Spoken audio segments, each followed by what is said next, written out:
afternoon, good evening. Hello po. Ang maulan na panahon. Nasa ano na kami mga people, nasa 3 degrees na Celsius na kami dito. Ang lamig, super. Obvious ba? Naka naka sombrero, may cover na dito, scarf. Ang lamig, super lamig. Kaya hindi kaya ng pati nga may na kami. Kailangan na ng isang guwanti, ng mahiwagang guwanti. Kaya, pero andito pa kami sa loob ng sasakyan. Ayan nagagas muna kami mga people. Ito yung gas. Ayan, mga gas. Kung naubusan na kayo ng gas, bilisan nyo. Kasi nga, bukas, may festa. Festa bukas mga people. Kaya, bilis. Dami po ba dito mga people sa abroad, lalo na dito sa Italy? Tingnan nyo po, self-service to dito. Ayan nakikita mo yung sa harap namin. Ayan ay self-service. Although meron ng tao, ito nagtatrabaho yan dito sa sa gasolinahan. Ayan, gasoline boy yan. Pero hindi ka niyan tutulungan na lagyan ng tubo, not unless ito nakikita nyo, itong natatrabaho dito, yan yung methane. Yung methane kasi hindi pwede kung sino-sino lang ang makaano ng tawag nito, maglagay ng ng gas.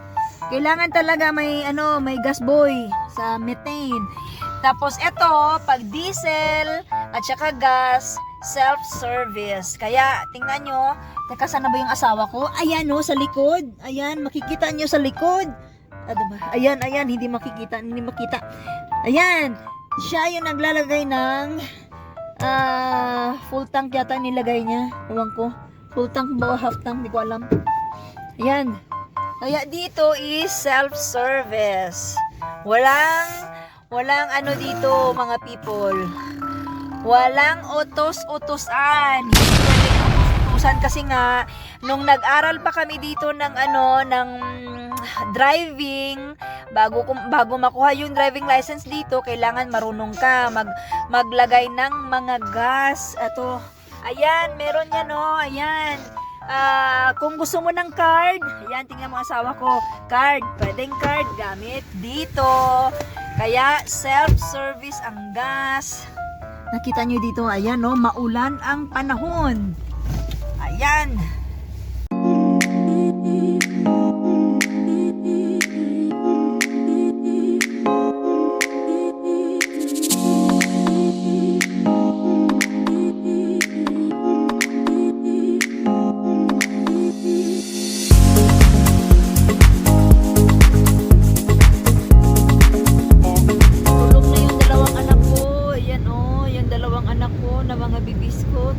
Tulog kasi nga ang galing ng panahon dito, malamig, galing. Andyan sa atin sa Pinas, ang init, super init.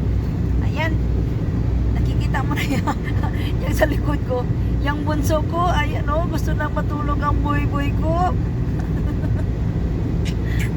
Gusto na matulog ng boy ko. Ayan, ang kasi, ang sama ng panahon, kaya dala-dala lang yan sa panahon. Kaya ito aalis tayo nang dahil meron kaming puntahan. Namatayan kasi yung relative sa isang relative, ba yan? Second degree na relative ng asawa ko. Kaya puntahan namin ngayon. Kailangan puntahan ng dahil nga close siya sa amin, sa family namin. Opo.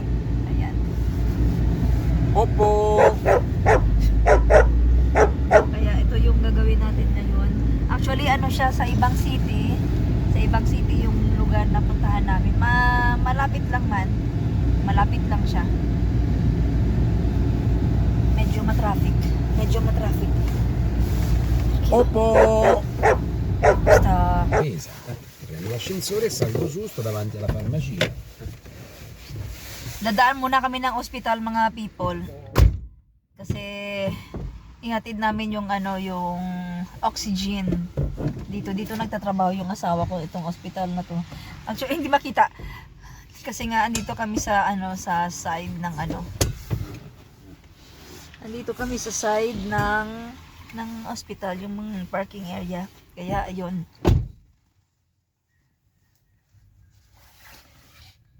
Yung oxygen na anong tawag to, na ginamit ng mother-in-law ko that time.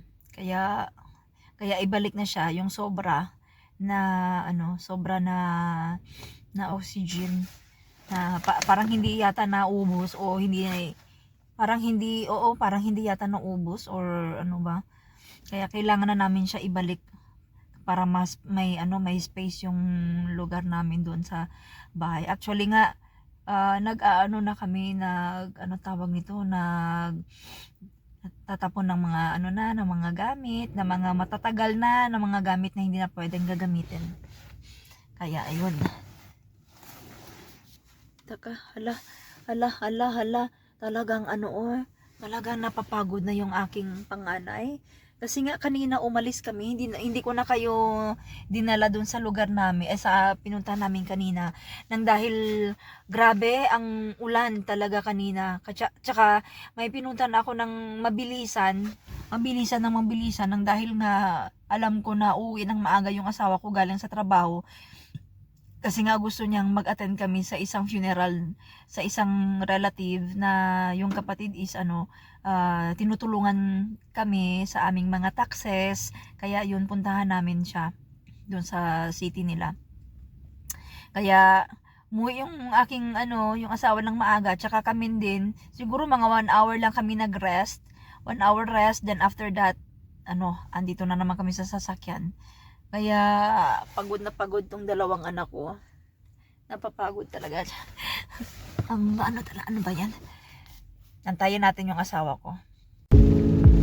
May snow ang parte namin dito, mga people. Biyahe pa lang kami. Ayan tingnan nyo.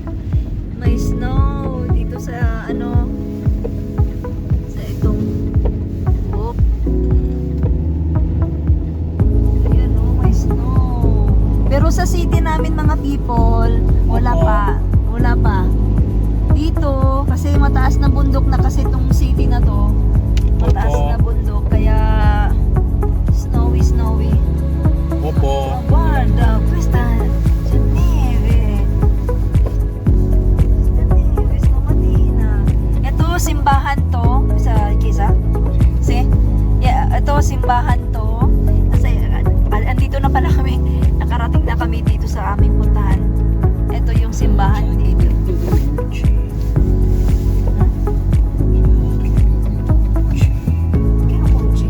Emilio Dottor Colucci. Perché il vostro parente questa? No, lei è cosina.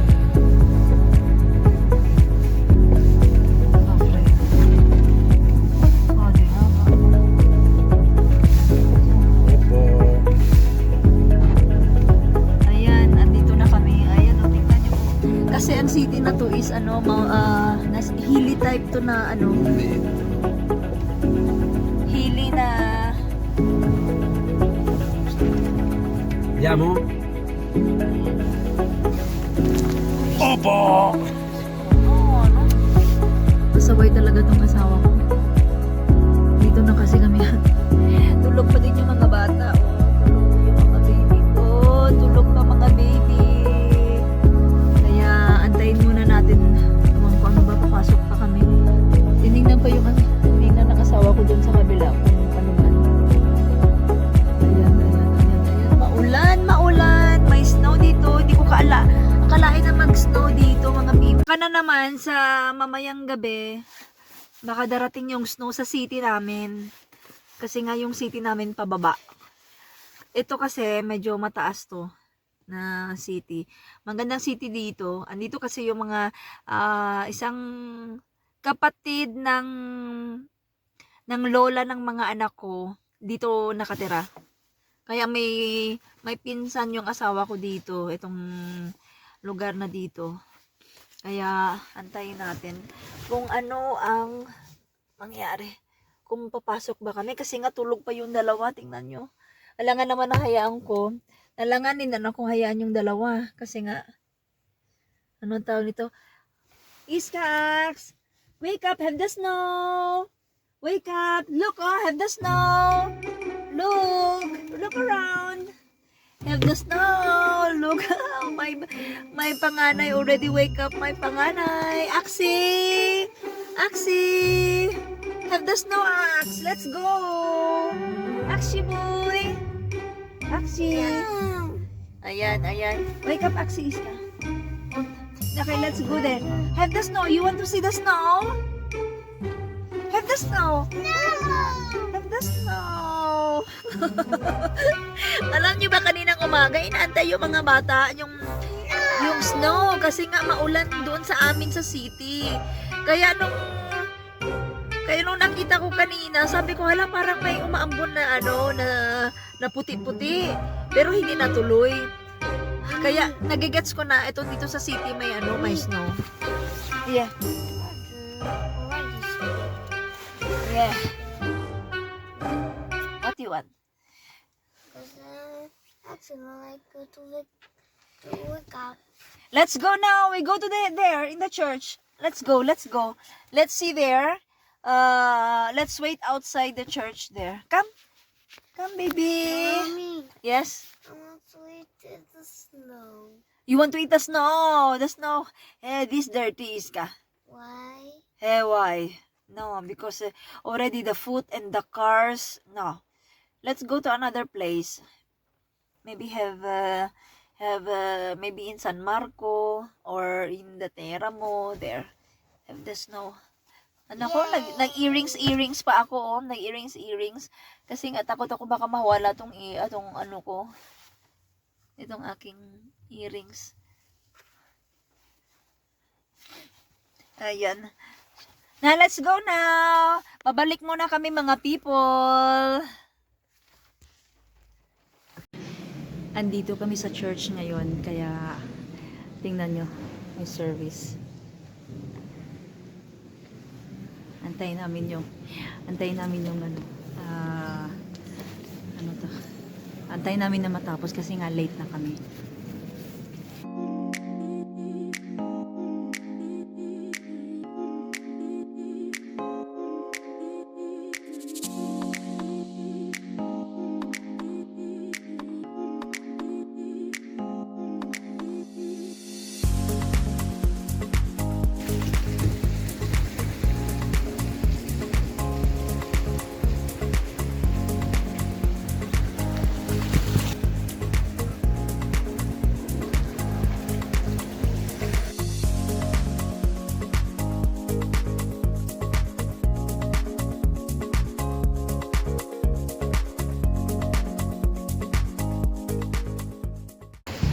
Ayan mga people, andito tayo. Grabe, nakalabas ako ngayon kasi nga tingin-tingin ako ng lugar kasi nga baka tingnan nyo.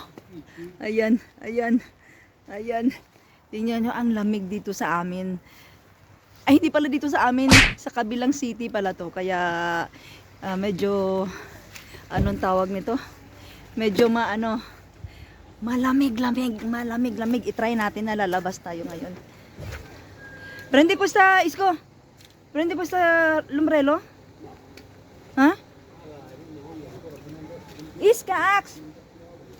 Teka, wait muna. Antayin ko muna yung mga bata.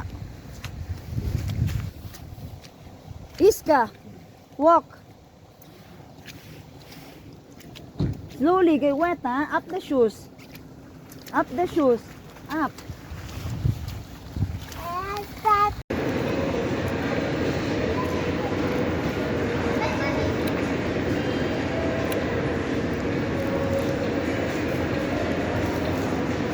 Finish. Let's go. Andito po kami ngayon sa sa isang mall nila dito sa kabilang city na naman ito ha. Pero part siya ng namin. Part siya ng province. Ayan oh. Maliit lang siya na mall kasi bumili kasi ako dito ng mga regalo para sa mga bata sa Christmas. Para surprise para bukas.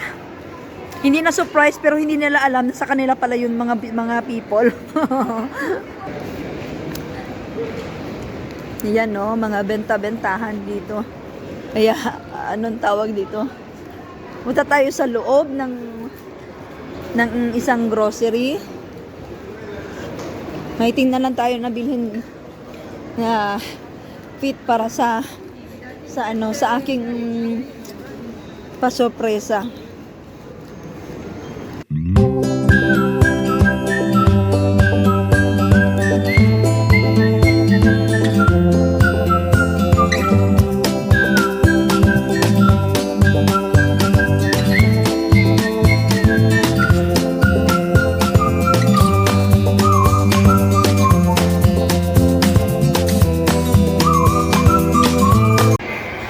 Andito pa din kami sa mall. Inaantay namin yung asawa ko para makauwi na kami ng bahay. Ayan. Medyo tapos na kami. Ito na yung mga dala-dala namin. What do you want? Ito yung mga dala-dala namin ngayon. Mga biniling para sa Christmas.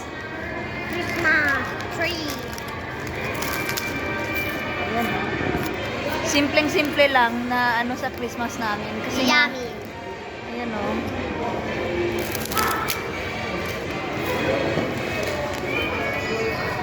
What do you want? Ay, Diyos, 3 aksi, dopo aksi. Ayan.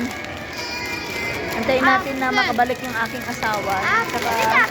Saka uwi na tayo dun sa sa bahay namin. Ax, can you put this in the garbage?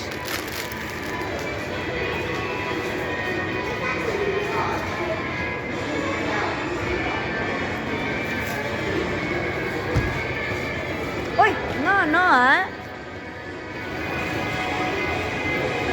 Tumakbo yung bunso ko. Kasi nga doon sa dulo, ayan o, doon. Meron dyan yung laruan. Napapagod na ako mga people. Kaya, upo muna tayo ng saglit. Napagod na talaga yung paa. Hindi naman siya gaanong maraming tao. Ngayon, although palapit na yung mga Christmas, 2 days later, Christmas na 2 days later. Pero okay lang. Pero sa ibang city kasi, sa mga malls, medyo marami-raming tao.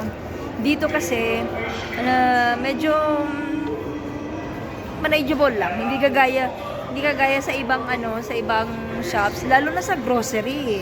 Dito din sa amin sa Italy, pag malapit na yung mga Christmas dito, yan, maraming tao, lalo nang mag New Year, before New Year end. Yan, ang daming mahabang pila. Kasi nga, 'di ba, New Year, kasi may mga party, basta ang daming mga event talaga dito, lalo na sa city namin. May mga event doon sa sa downtown area. Ayan. Sige lang, i-try natin kung maka-time tayo ng before mag-year end. Ipakita ko sa inyo kasi yearly yun ginagawa. Pero ang namin kasi sa 31 andun kami sa sa kabilang bahay namin. Doon kami mag-New Year. Kasama sa mga kaibigan. Pero mga Italiano. Ayan. Antayin natin. Kaya eto,